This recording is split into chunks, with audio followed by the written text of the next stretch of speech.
అక్క ఏం కూర చేస్తావురా? టమాటాలు బీరకాయలు కట్ చేస్తున్నావు. బీరకాయనా? బీరకాయ కూర. నేనేమో కానీ ఫస్ట్ నువ్వు తినవు.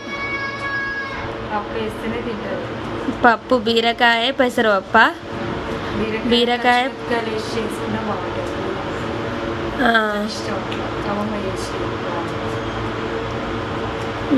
పెసరపప్పు అంటే మా ఇంట్లో మా వదినకి మా అక్కకైతే మస్తు ఇష్టం.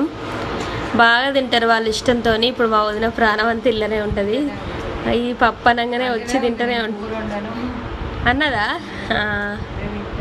ఇష్టం మా వదినకి మా అక్కకైతే. నాకైతే ఎక్కువ ఎర్రపప్పు కందిపప్పు ఇష్టం. కందిపప్పుతో చారు చేస్తే ఇంకా ఇష్టం నాకైతే. మీకు ఎంతమందికి కందిపప్పు చారు ఇష్టమో కామెంట్ చేయండి. ఈరోజు అయితే మాది బీరకాయ పప్పు. బాయ్ మరి.